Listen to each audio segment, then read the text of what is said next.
let's get into how to edit with Wondershare Filmora!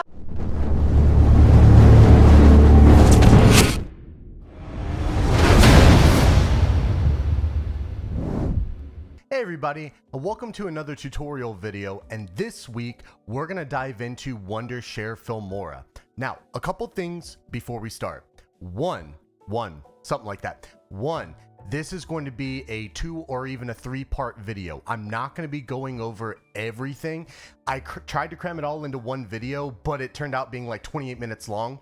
So we're going to break it up into part 1, part 2, and even part 3. Part 3 is going to be housing how to make YouTube shorts and even TikToks. So if that's what you're looking for, I should have it out probably next week or here soon. And just take a look in the description and you'll be able to find the link for the second video. And then I'm going to also link the third video regarding YouTube shorts and TikToks in both part 1 and part 2. Another thing I do want to talk about, I am not a professional editor. I only have 2 months experience, but I've had a lot of people ask me because they've seen how good my YouTube shorts and TikToks are and how I make my clips funny or exciting. So they asked me to do this tutorial. So please keep in mind, I am not a professional, but if you want to learn how to start editing, I promise you, you're in the right place because I've only been editing, like I said, for about 2 months. And these basics are going to get you where you need to be so you could even create your own YouTube shorts or TikToks. Okay. One last thing I do want to mention is I am not going to be showing my face during the video. This is the only time. Basically, I want to make sure I don't cover anything, for lack of a better term, or thinking. So that's why you're going to not see my face, and you're not going to see my face in 3, 2, wait! Smash that like and subscribe if you love this video. You don't really love it yet because you haven't really gone into it, but smash the like and subscribe after. 1. Cue the video. All right, ladies and gents, now we're going to get into what Wondershare Filmora is. Wondershare Filmora is an amazing starting out editing software that I really think a lot of beginners should start with. In my personal experience, I have only been editing videos for roughly about 2 months now. And I have heard about DaVinci Resolve, I have heard about Adobe and all these other programs. Yes, they may be more advanced, but let me tell you something. I really love Wondershare Filmora, and you're going to see exactly why. So whenever we load Wondershare Filmora, we're going to be brought to this screen right here. It's going to ask about a new project, instant mode, Creator Academy, loading various projects. We can go ahead and change the aspect ratio and some of the project settings. For all intents and purposes, I'm just going to go ahead and select new project, and we're going to keep it as the widescreen. Now, this could look a little daunting, right? Here we have a section for the media. Here we have a section for the actual video to play. We have the timeline, and we can even see the rendering bar here whenever we have a clip. We see 1 video track, we see 1 audio track, and what I'm going to be doing is I'm going to be showing you all the basics. Now, first, starting out, what we're going to want to do is select our project settings. All right, you could have done that in the previous screen, but we're going to do it here. When I go to File and Project Settings, I am brought to various settings here. We have the aspect ratio, which we can tweak. Right now it's on widescreen. We can select 1:1 for Instagram. We have 9:16 for TikTok and YouTube shorts, and so on and so forth. We have the resolution, obviously how good of quality it's going to be. I keep mine on 1920 by 1080 for TikTok and YouTube shorts, and the 3840 by 2160 4K UHD I select whenever I'm doing my long form YouTube videos, so anything longer than 60 seconds. Next, we have the frame rate. It is 25 FPS. First thing I want to do is change that to 60.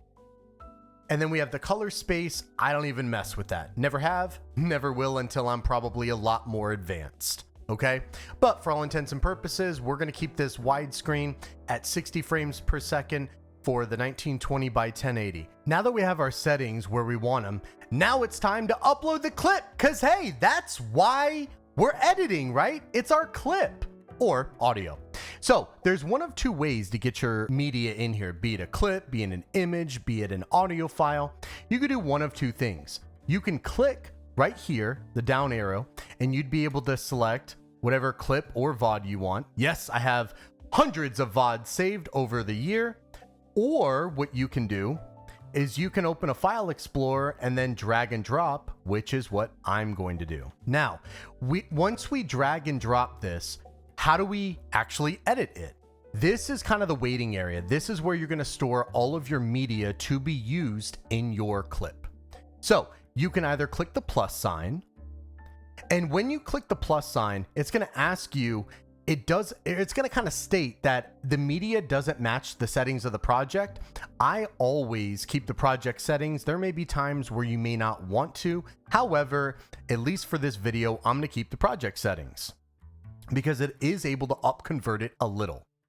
Or instead of clicking the plus sign, my favorite, just dragging and dropping. It literally has no bearing on it. Okay, you could do either one. Now that we have the clip here, what do? Well, there's a few different things that I want to at least show you. We have some of our basic controls here. We have the forward, where it'll go forward a little. You can go back. Also, feel free to use the left and right arrows as you hear me mashing on my Razer keyboard. You can go frame by frame. You can click play as you all hear the audio. If you click stop, it'll go to the very beginning of the clip, which I think is really cool. There's a couple other ones here. One that I definitely want to show you. There's the audio. At least for all intents and purposes with this clip, I'm going to turn it all the way down. You have a snapshot, which is really cool. You can take a snapshot of the current frame, which I think is really cool. So if you go ahead and click snapshot, you can select where you want it saved to. And then boom, we have a snapshot of the screen of the current clip, current frame, which I think is really cool. And there are some awesome things that you can do in Filmora using a snapshot, which I will show in a later video, but definitely worth knowing. A couple other things, you can do a voiceover right here, which I will demonstrate later.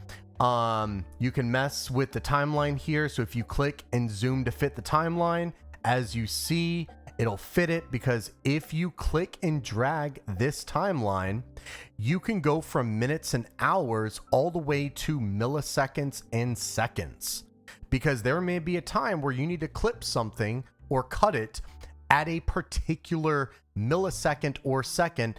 And that's what expanding and retracting the clip timeline can do. And then to fix it, once again, you just zoom to fit it, and then you get to see all of your clips. It'll zoom out of everything, which I think is really cool. Let me go and show you a couple of other really useful things here. The main one, the bread and butter. Are y'all ready? We have our vertical bar. This is going to be the bread and butter, because this is what we use to cut a clip. Now let me go and show you all how to cut it. There's two different ways. One, you can click the scissors, and then you can move that particular clip because it separates it in two. You can delete the first part. You can delete the second. Really just depends. Or if you're feeling frisky and your mouse's cursor is all the way up here for some reason, and you don't want to burn calories and potentially cause carpal tunnel right in your wrist by dragging your mouse down to click the cut, all you have to do, Control B, and it will cut it for you. Ta-da! What? Yes, that easy. So let me go ahead and undo it, and obviously Control Z, just like most undos, that is how I cut it. So let's go ahead and we're gonna cut the first part. We're gonna click it and then delete. Now we're left with this clip, okay?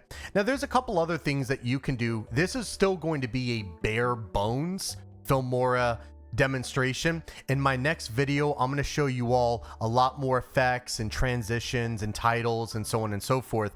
I'm going to get to bare bones here. Okay, so I'm going to show you all just a few other things. Now, let's say you're working with a clip, all right, and you want to go full screen. Instead of just using this right here, you are able to go full screen, and then you're able to play it. You're able to do your controls from here, which I think is really cool. This is going to be very useful after you add a lot of the effects and transitions and titles, and you want to see what the clip would look like on full screen, right? If you're watching it on either mobile or desktop. So I think that's really cool that they have that feature. Another thing you can do, and somebody definitely asked me about this, is what about detaching audio? Can you detach audio to make a clip? You absolutely could. Or some people would detach an audio because they captured a YouTube, or they have a YouTube video that has a funny sound or anything with a funny sound, and they want to make that into an MP3 to use on their stream or in other clips. All you have to do is right click that said clip and detach the audio. Now, what's really awesome is that when you detach the audio, there's a few things you can do. You can delete the audio altogether just by clicking it and delete. You can then make it louder or quieter, just like a whisper. Now, I'm not going to do the full volume for you all. Like, I'm not trying to rupture your eardrums, but what I'm going to do is show you all how to make it quieter. So it's playing. We just click and drag it down. The more negative it is, the softer it's going to be. There you go. And you can just tweak it to your liking. So I think that is really cool. Another awesome thing is that you can make a clip of this, just the audio. All you have to do is left click the clip and delete it. And you're left with the audio file, which you can turn into an MP3, which I will talk about here in a little bit. Okay, let me go ahead and undo that. Now, we still have the clip and we have the audio. What I'm going to do is I'm going to show you all just a couple of effects and even transitions, just to kind of get you all started. Now, one thing with Filmora is that some things are going to be paid and some things are going to be free. Anything that is free will just have the download. Anything that is paid is going to have a diamond next to it. So I really do love how they distinguish that. And what's really awesome is if you hover over each of the effects that you have downloaded, you can also heart them, and that will show that you like them and favorited them, and they will appear in your favorites, which I think is really cool because this is going to save a lot of time. So for me, I'm going to go ahead and add the chaos. All right. Now, once again, you can go ahead and click the plus sign to add it, or you can go ahead and just click and drag and drop. Now, by clicking and dragging and dropping, if you notice to the left, it's going to create a whole other video track. So now we have two video tracks, one for the clip and one for the effect. There can be times where you can have multiple video tracks for multiple effects, multiple clips. It really just depends. Multiple clips are going to be good for YouTube montages and even Twitch channel trailers. For YouTube shorts and TikToks, really not so much. You're going to have just individual clips. Now what I'm going to do is I'm going to show you all how to put this effect exactly where we want. And where we want it is going to be where we kill this enemy. So let's go ahead and play the clip. Volume is down. All right. So we're going to move a little bit over using the left arrow. Okay, so now that we've added the effect, we want to get it to exactly where we want it, which is going to be where this streamer kills or downs one of the opponents. So what I'm going to do is I'm going to make sure the volume's low. I'm going to go ahead and play it, and I'm going to get to the exact moment where we kill him. Now, there's a few things that can happen here.